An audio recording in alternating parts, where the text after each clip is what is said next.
So this transfer portal window has closed, and here we are with Duke basketball not losing anybody to the transfer portal. It's pretty impressive.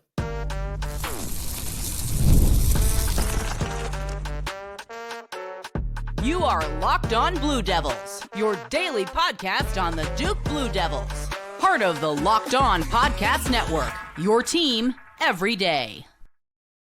Hello, everybody. Welcome into another episode of the Locked On Blue Devils podcast. My name is JJ Jackson. Thank you so much for being here with us today on Thursday, April 24th, 2025. Locked On Blue Devils is your one-stop shop where we discuss everything going on inside the life of Duke athletics. We'll talk about this transfer portal era of Duke after the end of this season, going into this upcoming one for the basketball squad with our good pal Conor O'Neill from Devils Illustrated, who's back with us once again on today's show. If you have not done so already, please be sure to follow and subscribe to Locked On Blue Devils for free, wherever it is that you get your podcasts. Be sure to leave us a 5-star rating and written review. Like this video, share it with your friends. Your support means so much to us here at Locked On Blue Devils. Subscribe to our YouTube channel as we continue to just grow this audience each and every day. So without further ado, the aforementioned Conor O'Neill is here with us. It's getting closer to the end of April, and we finally are able to start to put some of the puzzle pieces together when you construct next year's roster.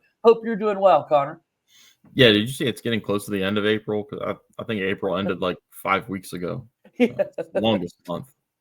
It's kept on going, man. A few days left. I can't believe, like, I think it was still April when I was driving back from Newark. Yeah. I think that was an April day. They all blend together. But, Yes, they do. Yes, Yeah. they do. But now we've got the answers kind of on this roster that's being put together for the Duke basketball team. And I think we'd be really hard-pressed to find the teams in the sport who didn't have any players enter the transfer portal, right? Like Duke's the easy one when you look at their scholarship guys because it's the one we talk about each and every day. But when you look at it just feels like everybody were losing players left and right. And once again, for the second year out of the past three, Duke did not have a single player enter the portal. with the exception of Stanley Borden. You gotta put a little respect. Guys, yes. Countdown to I craziness intro phenomenon, Stanley Borden. This upcoming, like 6 months from now, I don't know what I'm going to write about a countdown without Christian Reeves there to be the MVP or Stanley Borden to give us a great intro. Intros. No, on a serious note, I mean, it goes to when you have a really connected team, when you have a team that enjoys playing together and put the monetary factor into it as well. When you have the coffers that Duke has, you can retain a good chunk of your core. And that's what Duke has done. The only players leaving other than Stanley are going to the NBA. So it speaks to the cohesion. It kind of, I don't want to, it doesn't validate it because I feel like the whole season validated it. We didn't need to get to this point to know that it was real. It wasn't just players telling us they enjoyed playing together and playing it wasn't fake during the season, but it really just kind of, it gives you one more clarifying point of it wasn't bullshit when these guys told us how much fun they were having playing together and how much they enjoyed the season. Like Tyrese Proctor told us over and over again. Sion James did too. Those are two of the guys that have experienced the most basketball or some of, you get what I'm saying. Yeah. They're telling us that it was the most fun they'd ever had playing basketball. And so it kind of bringing guys back that didn't have the largest roles, like Darren Harris and Pat Gongba didn't play the most. And they're eager to come back because of the culture, because they can see what the future holds for their roles, and because it was legitimate throughout the season. Yeah, no, I'm excited for each of these guys to come back and have larger roles, you would assume, next season than they did this year. Obviously, the first and foremost of that bunch is Isaiah Evans. This was the saga that everybody was talking about. We saw his name from time to time on NBA draft boards, and then we hear transfer portal chatter, and we hear schools from even within the state that are making these big offers to try and poach him and come away from Duke. And then what we know is that he's going to come back for his sophomore season in your words, in your eyes, how big is it that Showtime Slim has made the decision to return to the Duke Blue Devils? Yeah, it's look, you're getting back a guy that, while sporadic at times, I mean, Duke doesn't win what winds up being their biggest win of the year, I would say, that December game over Auburn. Yep. I mean, that's a Final Four team that Duke beat. They don't win that game if he doesn't hit 6 threes in the first half. I mean, if he doesn't come off the bench and explode like that, we might be talking about a 10 or 15 point loss in Cameron. That's the way that game felt like it was headed before his explosion. So you saw the ceiling with what he can do.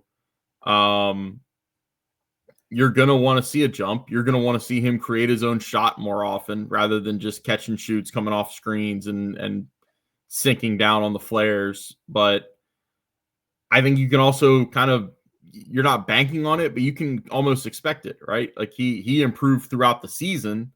So if he can improve throughout the season while games are coming, he can certainly improve in the offseason. No doubt.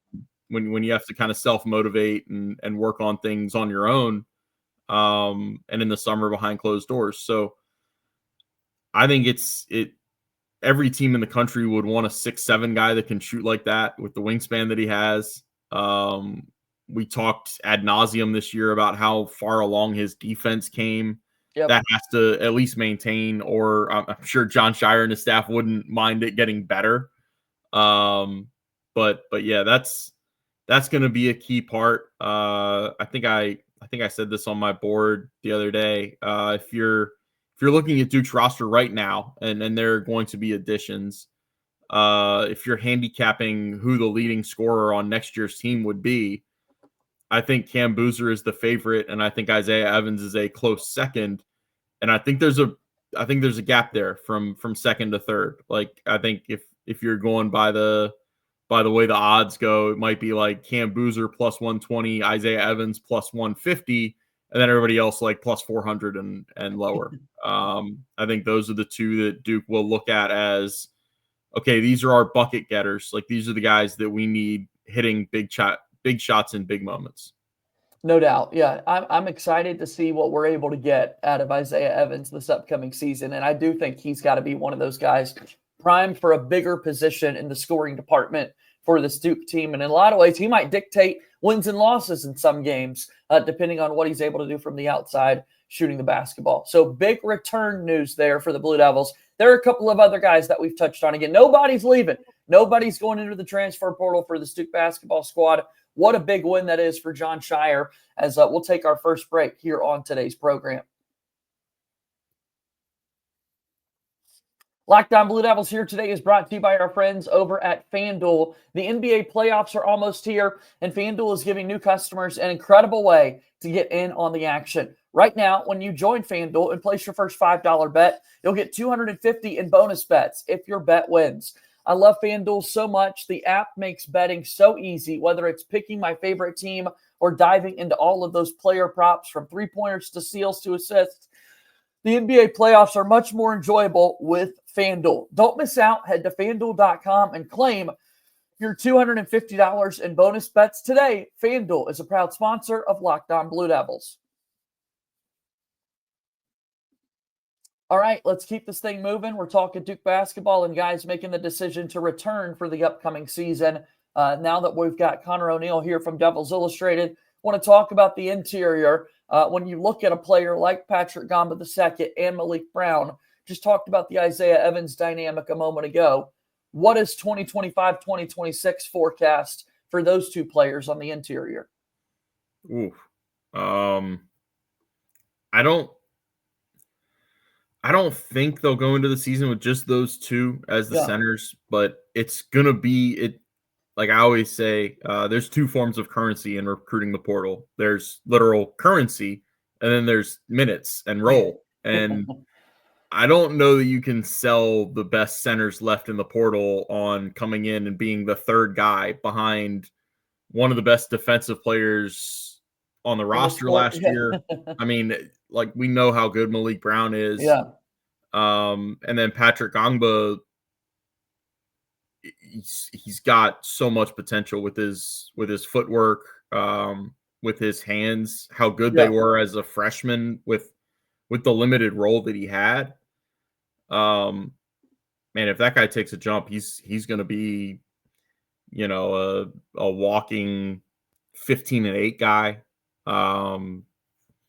If his rim protection improves as it did over the course of the season, like I go back to thinking about, when he was in there in key spots and key possessions against Wake Forest in the win at Wake, Duke had to go to a 2-3 zone when he was in there. Then later in the season, they were fine with playing man the whole time. Like you didn't see that zone from Duke. I think they went to zone a little bit in the Louisville game, and John said it was so bad that he couldn't get out of it fast enough. He improved as a defender as the year went on. So I don't know that it'll be a straight down the middle 20 minute split between those guys. I think also you bring in a third center because you might want to play Malik Brown at the 4 a little bit. Maybe that's a backup option when Cam Boozer goes to the bench, or if you want to really get crazy and get long and athletic, you can put Cam Boozer at the 3 and go Cam Boozer, Malik Brown, and Pat Gongba on the floor at the same time. Be a little bit like a Monstars lineup, but it'd be fun. But yeah, with those two guys coming back, there's not much of it, but I think there's still a little bit of scar tissue from the 2 seasons ago, from that season with Kyle Filipowski playing out of position and playing the 5 all year. Right. And then having Ryan Young as the only other option at the 5, basically, or really raw Sean Stewart. But it's comforting, I think, to Duke to know that, all right, we've got Malik Brown and Pat Gongba. We have 2 legitimate options at center that every team in the country would be happy with one of them as their starter, and we can bring in both. And so you would feel like if you're, the currency analogy that you just made there, that you're selling them on rolls and minutes and that sort of thing, it makes for a Ryan Young-like player, Theo John maybe? I mean, what are we looking for in that regard? Yeah, I think, honestly, you're looking for somebody on the younger side and on the raw side. Like, I think you're looking for somebody with multiple years of eligibility remaining that doesn't tend to be prioritized much at all because everybody's a free agent at the end of every season. Yeah. But I think when you have the retention skills that Duke does, I think you can go a little bit out there and look at a guy that might have 2 or 3 years left. And you're losing Malik Brown after this season. If Pat Gongba takes a jump and is looked at as a potential first-round pick in 2026, you could be losing both of them after next season. So you're going to want to have I think you're going to want to have somebody lined up. I think it could be an international big, or somebody in the portal that maybe, not to throw the Christian Reeves comparison out there, but just somebody with potential, somebody that isn't going to come in and demand that they play, 15 to 20 minutes a night, because that's just unrealistic with what Duke has already. Which makes it hard to kind of sell yourself probably on a Sean Stewart reunion, right? Because I know that's always chatter that's out there. This is a portal era that players leave, they come back, they leave, they come back. It's been crazy to follow. But just looking at what he was able to do this year for Ohio State and the exit from Duke, I don't know that that's necessarily the direction they'll go. Yeah, I mean, without getting too far into the details on that, I think I would take a mindset shift from Sean and his camp. For potential reunion. Fair. All right. So when we look at the Duke team, and again, guys coming back, we were able to talk about Caleb Foster since he was the first of the bunch to say, I want to run it back. I want to come back. And, in his little teaser video with the Brotherhood podcast, he said he had a few guys coming back with him. Yeah, he did, when you don't have anybody really going to the portal there. So when you look at Caleb Foster getting set for his 3rd season, I'm excited. I hope that he's able to capitalize on these opportunities and that we won't have as much of an up and down year as we saw this past season. I think it's going to be big for him to kind of be that mentor, so to speak, for Caden Boozer coming into the program. But really, really happy to have Caleb Foster coming back. I think the version that we saw of Caleb Foster over the last month of the season is the version that Duke needs for an entire year. Yeah. They need the player that God, that last month, it was so striking to me that the hesitancy in his game was gone. Right. Like, and that was what frustrated me watching him for about 2 months of ACC games. Was he was a beat or two slower, it felt like, than the first unit when he was in there with them. Possessions didn't start until, a little bit later on the shot clock than when Tyrese or Sion was in there running the point. You can't have that. Like, Duke didn't need that. Couldn't have it. Right.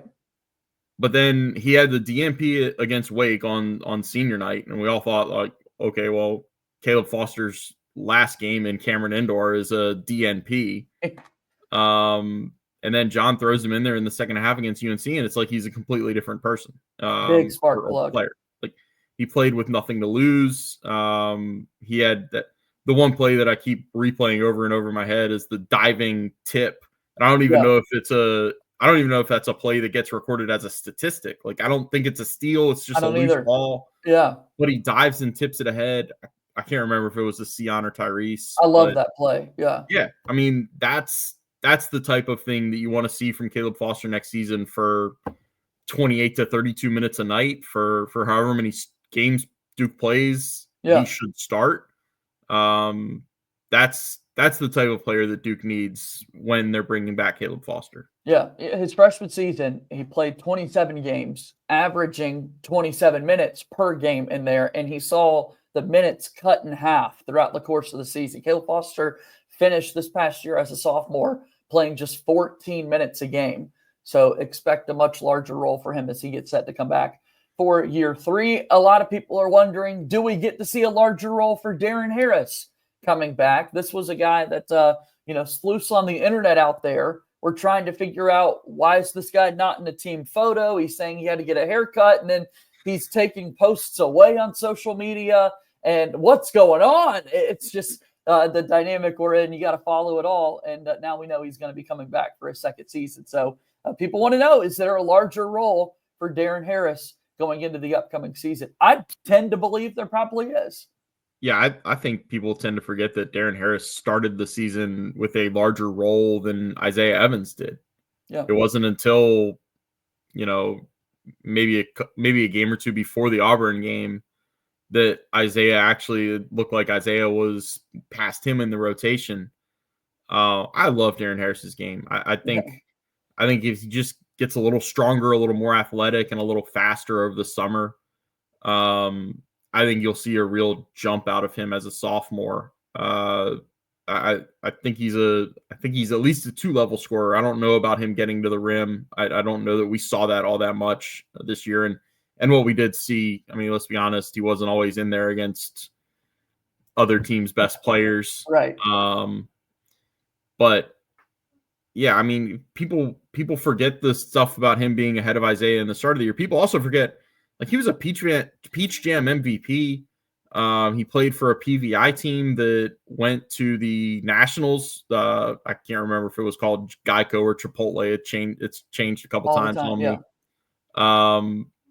But they were the team that played Cooper Flagg's Mount Verde team, that undefeated team, in the national championship last year, or what amounts to the national championship. And he was the best player on that team. Like, Pat Gongba only played 3 or 4 games in the national tournament.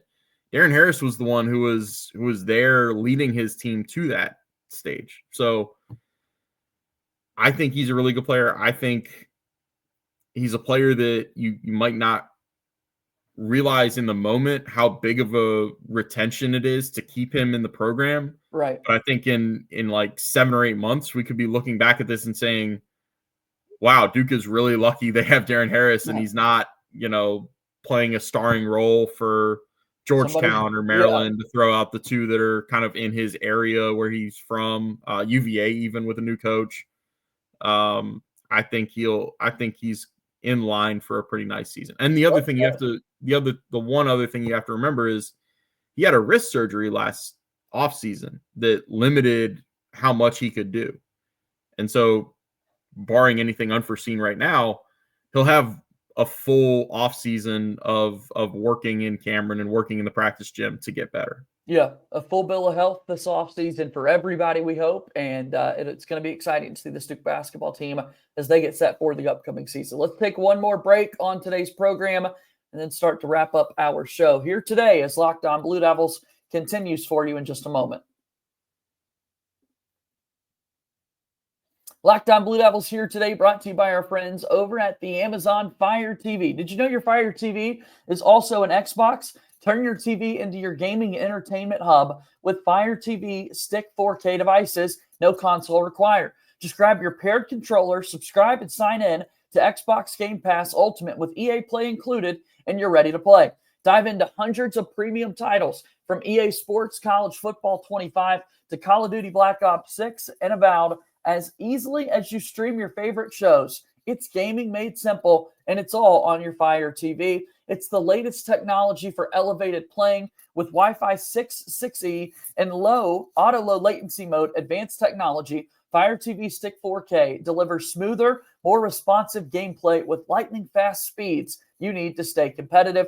With 4K streaming, you can watch more than 1.5 million movies and TV episodes from your favorite subscribed services like Netflix, Prime Video, Disney Plus, Max, and more. That number just baffles me. 1.5 million different movies and TV shows. Head to Amazon.com/Fire TV Locked On to get started. Xbox Game Pass Ultimate subscription and compatible controller required. Available on select devices, including Fire TV Stick 4K 2nd generation, Fire TV Stick 4K Max 1st and 2nd gen, and Fire TV Cube 3rd generation. Amazon Fire TV Stick, a proud sponsor of Locked On Blue Devils. All right, Conor O'Neill's here with us. We're talking all things Duke basketball right now with the Duke team heading into the offseason. Now they know that all of their scholarship players are going to be running it back for another season over these next couple of days. Saturday is going to be the deadline for players to enter into the NBA draft. It's everybody's expectation that Kaman Malawach will be doing that for the Duke team and starting his professional career. So all that said, what then becomes the next thing for us to look out for with the Duke basketball team? I mean, is it quick where we start to see some portal news, or what does that look like in your eyes? I think relatively quick. Like I don't expect any news today or tomorrow. If it gets to this time next week and there's still no news, even of a visit that happens, right, then I'd be shocked. Not to use that word lightly, but yeah, you see where the holes are on Duke's roster. They could use a veteran guard with some ball handling ability and some initiator ability. John had a great quote at the end of the season that Sion Jameses don't grow on trees. I'm sure he kind of wishes they did, because you'd love to go out and get somebody like that. Right. Like I mentioned, I think they bring in another person that can play the 5. It's a tight needle to thread, though. Yeah. Otherwise, I think with Isaiah Evans, Darren Harris, Nick Kamenia coming in, I think you're kind of set at the off-ball guard / wing positions. It's really just, veteran guard, maybe a second veteran guard, but I'm not all that sure. And then Project 5. Yeah. I'm excited to see it come together and see what this Duke team can do. It's John Scheyer. We trust him. He's made great moves over the past couple of seasons, and I certainly expect he's going to be able to do that with this Duke roster. Okay, let's get set to pivot here in just a moment. We'll stop talking basketball. Do want to get into football for just a moment, and also want to give you an update here from Locked On. We want to say thank you again for making Locked On Blue Devils your first listen and your first watch here today. After this is over, for that second listen, make sure you check out the Locked On NFL Draft with Damian Parson and Keith Sanchez. You can find Locked On NFL Draft on YouTube or wherever you listen to podcasts. It is NFL Draft Day, for crying out loud. So we'll see the first round unfold a little bit later tonight. No Graham Barton that's going to be called in this year's first round festivities, though, Connor. When you look at the kind of the Duke draft prospects out there, a little bleak, if we're being honest, but hopefully some guys like a Jordan Moore get maybe, undrafted invites. Maybe they'll be a late round pick. I don't know. Just certainly don't expect anybody in the first round tonight. Yeah, I think there's I think there's a late round chance. Certainly not anything tonight in the first round. I think if your feelings weren't too hurt by Aeneas Peebles' decision to leave, I think he's a guy that lands. I haven't looked in projections in a while, but I would assume he's a maybe 3rd, 4th, or 5th round guy. Yeah. So that's put Riley that's Leonard in that category too. Yeah, I don't know where Riley falls. Like quarterback evaluations, those just go up and down. So I mean, they're hard to figure out, you would say. I feel like it was only 18 months ago that we were talking about Riley Leonard as a potential 1st round pick or something like that. And now it's like, well, is Riley Leonard even going to get drafted? What did we find out about his throwing at Notre Dame? I don't know. Yeah. But yeah, it's that's Riley Leonard, the former Duke quarterback. I've seen him recently really praising the time that he had there in Durham at Duke, and it's just one of those things that when his name's called, it's not going to be Duke that's listed; it will be Notre Dame. So, all right. With that being said, we just had spring football come and go. We just had the Duke spring game take place, and over the next few days and weeks, we'll obviously be able to dive into this a little bit more as fall nears. Football season is right around the corner. If you were to provide kind of one big thing, one big takeaway that people inside that Duke football program are talking about now that spring has come and gone, what would that be? Yeah, this is a layup. It's Darren Mensah, the new quarterback from Tulane. What's the football equivalent to a layup? I First guess and goal at the 1. I mean, I would say an extra point, right? That's yeah, there you go. I like that. The extra point. Okay, Darren Mensah. Yeah. He was really good in the spring game. And I say that with all the caveats in the world because quarterbacks are down by touch and it was thud for everybody else. If somebody hit the ground, it was somebody doing something wrong that they didn't want to be doing to stay healthy. But going 12 for 14 for 185 and 2 touchdowns, that's going to be impressive even if you're playing air or playing 7-on-7, right? So it's again, it comes with the caveats, but he looked really good the first time that the public got to see him in a Duke jersey. He spoke very well with us afterward.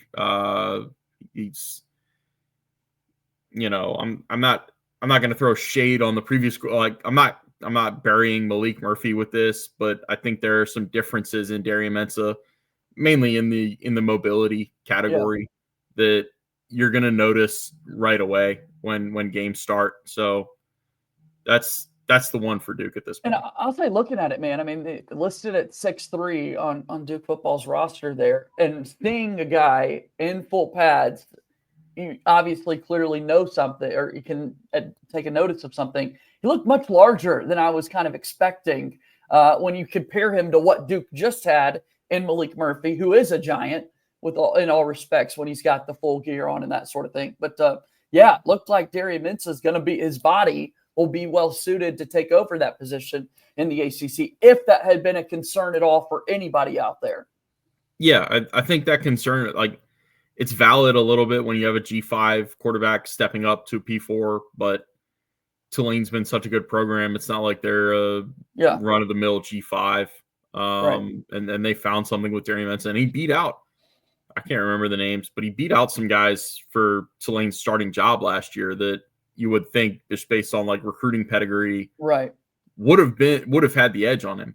So yeah, he's a good one. Shout out to Darren. Excited to dive into more of what he's got going on with the Duke squad in the upcoming season. Connor, the time is always greatly appreciated, man. Always fun to kind of jump around all the sports. You've got baseball recaps up even over at the website there with Devils Illustrated. Tell us about your work, and I want people to know how they can support you, my friend. Yeah, duke.rivals.com is where you can find all my work on Duke. Actually, we'll have a Darren Mensah story up. If not before this publishes, then a few hours afterward, I think. Yeah, in the near future. Yeah, so go check it out.